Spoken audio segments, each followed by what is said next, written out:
కాళేశ్వరం సరస్వతి అంత్య పుష్కరాలకు వస్తున్న భక్తులకు పుష్కర స్నానాలు ఘాట్ల వద్ద ఇబ్బందులు తలెత్తకుండా ప్రత్యేక క్యూలు ఏర్పాటు చేశామని భూపాల్పల్లి జిల్లా ఎస్పీ సిరిశెట్టి సంకీర్త్ అన్నారు. గత పుష్కరాల్లో తలెత్తిన ట్రాఫిక్ సమస్యలను దృష్టిలో పెట్టుకుని ప్రత్యేక చర్యలు చేపట్టామని అన్నారు.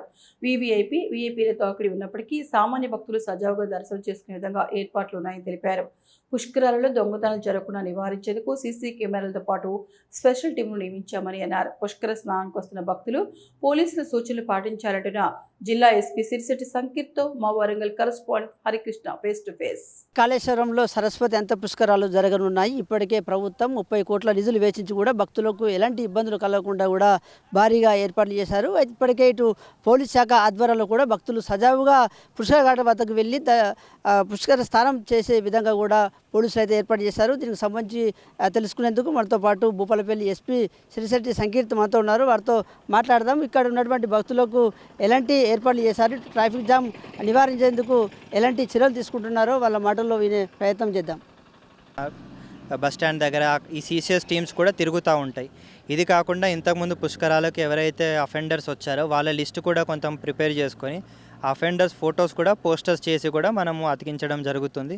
సో మా విజ్ఞప్తి ఏంటి అంటే వచ్చే భక్తులకి మీరు స్నానం చేసేటప్పుడు gold and important valuable articles మీరు పక్కన పెట్టి స్నానం చేస్తారు. సో అఫెండర్స్కి మీరు స్కోప్ ఇస్తారు థెఫ్ట్ కమిట్ చేయడం కోసము. My request to all the devotees, వచ్చే ముందు మీ గోల్డ్ కానీ ఇంపార్టెంట్ వాల్యుబుల్ ఆర్నమెంట్స్ ఏవైతే ఉన్నా అవి ఇంటి దగ్గర కానీ బంధువుల దగ్గర పెట్టేసి ఇక్కడికి వచ్చేసి ఒక మంచి మెమొరబుల్ ఎక్స్పీరియన్స్తోనే మీరు వెళ్ళాలని మేము కోరుకుంటున్నాం. ముఖ్యంగా కూడా పోలీస్ సిబ్బంది సంబంధించి కూడా ఎన్ని విభాగాలుగా విభజించారు, ఎంతమంది పోలీస్ సిబ్బంది ఇక్కడ విధులు నిర్వహిస్తూ ఉన్నారు? సో మన పోలీస్ సిబ్బంది వచ్చేసరికి మెయిన్గా ఫస్ట్ ట్రాఫిక్లో విధులు నిర్వహిస్తూ ఉన్నారు. ఇది కాకుండా టెంపుల్ దగ్గర కూడా మళ్ళీ టెంపుల్లో ప్రాపర్గా క్యూ లైన్ మెయింటెనెన్స్ గురించి విధులు నిర్వహిస్తూ ఉంటారు. ఇంతకుముందు చెప్పినట్టు సపరేట్ సీసీఎస్ టీమ్స్ ఉన్నాయి, పెట్రోలింగ్ టీమ్స్ని మనం పెట్టుకోవడం జరిగింది. కమ్యూనికేషన్ ఇబ్బంది రాకుండా కమ్యూనికేషన్ టీమ్స్ని పెట్టుకున్నాము. సీసీటీవీ అదంతా సర్వేలెన్స్ సంబంధించి సపరేట్ కంట్రోల్ రూమ్ ఆ టీమ్స్ కూడా ఉన్నాయి. అలా అండ్ షీ టీమ్స్ కూడా మనకు నడుస్తూ ఉన్నాయి. సో అలా మన పోలీస్ని మల్టిపుల్ టీమ్స్గా డివైడ్ చేసుకొని ఈచ్ టీమ్కి డెడికేటెడ్ వర్క్ అనేది మనం ఇవ్వడం జరిగింది. సో ఓవరాల్గా మనము 1000 ఫోర్స్ని డిప్లాయ్ చేస్తున్నాము. 250 సీసీటీవీ కెమెరాస్ని కూడా మనము వాడుకుంటున్నాము. చివరగా వీఐపీలు వచ్చినప్పుడు కూడా కొంత సాధారణంగా భక్తులు కూడా ఇబ్బందులు కలిగే అవకాశాలు ఉన్నాయి. గతంలో కూడా అలాంటి ఇబ్బంది జరిగిన పరిస్థితి, ఎందుకంటే వీఐపీ ఘాట్లో కూడా సామాన్య ప్రజలు కూడా వచ్చిన నేపథ్యంలో కూడా చాలా ఇబ్బంది జరిగిన పరిస్థితి. ఈసారి ఎలాంటి ఆ ఘాట్ల వద్ద వీఐపీ ఘాట్ల వద్ద ఎలాంటి భద్రతా చర్యలు చేపడుతున్నారు? సో మీరు చెప్పింది కరెక్టే. మనకు వీఐపీ వచ్చినప్పుడు సాధారణ భక్తులకు జనరల్గా ఇబ్బంది జరుగుతుంది. ఈసారి ఆ ఇబ్బంది జరగకుండా మనం వీవీఐపీకి సపరేట్ కారిడార్ ఇస్తున్నాము. వాళ్ళు డైరెక్ట్గా మహాదేవ్పూర్ మీద నుంచి కాళేశ్వరం మీద నుంచి వచ్చి డెడికేటెడ్ వీవీఐపీ పార్కింగ్ ఎక్కడైతే ఉందో అక్కడికే వెళ్తారు. అక్కడ నుంచి మళ్ళీ అదే రూట్లో రిటర్న్ వచ్చేసి టెంపుల్లో సపరేట్ ఎంట్రీ కూడా ఉన్నది వీవీఐపీస్కి. అదే ఎంట్రీలో వెళ్తారు. అదే ఎంట్రీ నుంచి బయటకు వచ్చేసి మళ్ళీ ఏదైతే డెడికేటెడ్ రూట్ ఉందో ఎగ్జిట్ ఆ రూట్లో వాళ్ళు ఎగ్జిట్ అయిపోతారు.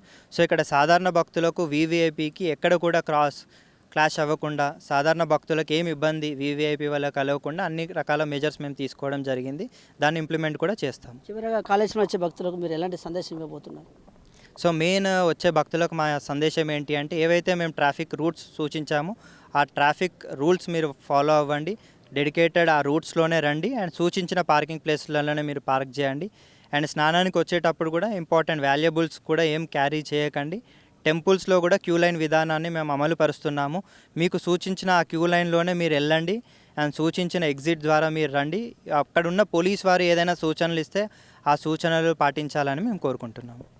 ముఖ్యంగా కూడా ఏదైతే కాళేశ్వరంలో జరుగుతున్నటువంటి సరస్వతి అంత్య పుష్కరాలకు సంబంధించి ఎవరైతే భక్తులు వస్తున్నారో వారంతా కూడా పోలీసులు చెప్పినటువంటి స్థలాలు మాత్రమే పాటించాలి. పోలీసులు ఏర్పాటు చేసినటువంటి పార్కింగ్లో వాహనాలు పార్కింగ్ చేయాలి. పోలీసులు ఏర్పాటు చేసిన క్యూ లైన్ల ద్వారా కూడా వచ్చి ఇక్కడ ఏదైతే సరస్వతి పుష్కరాలకు సంబంధించి కూడా ఇటు గంగస్థానం పుష్కర స్థానం ఆచరించిన తర్వాత కూడా ఆ ఎగ్జిట్ గేట్ల దారినే దర్శనం చేసుకోవాలంటే కూడా పోలీసులు అయితే విజ్ఞప్తి చేస్తున్న పరిస్థితి కనబడుతుంది. అయితే మొత్తంగా కూడా దాదాపుగా పెద్ద సంఖ్యలో భక్తులు వస్తున్న నేపథ్యంలో కూడా ఎలాంటి అవాంఛనీయ సంఘటనలు జరగకుండా, ఎలాంటి ట్రాఫిక్ జామ్ జరగకుండా కూడా ప్రత్యేకంగా ఇటు వాహనాలు వెళ్ళే విధంగా కూడా 1 వే రూట్ను ఏర్పాటు చేసామంటూ కూడా చెప్తున్నారు. ఇటు వాహనాలకు సంబంధించి కూడా పార్కింగ్ చేసేందుకు కూడా పెద్ద మొత్తంలో కూడా 2 పాయింట్లు ఏర్పాటు చేసామంటూ కూడా పోలీసులు అయితే చెప్తున్న పరిస్థితి కనబడుతుంది. ఏదేమైనప్పటికీ కూడా ఏదైతే కాళేశ్వరం వస్తున్నటువంటి భక్తులు అయితే పోలీసులు సూచించినటువంటి సలహాలు సూచనలు పాటించాలంటూ కూడా పోలీసులు విజ్ఞప్తి చేస్తున్న పరిస్థితి అయితే కాళేశ్వరంలో ఉంది. వీడియో జర్నలిస్ట్ సుధీర్ తారకృష్ణ, ఈ 6 న్యూస్ కాళేశ్వరం నుండి.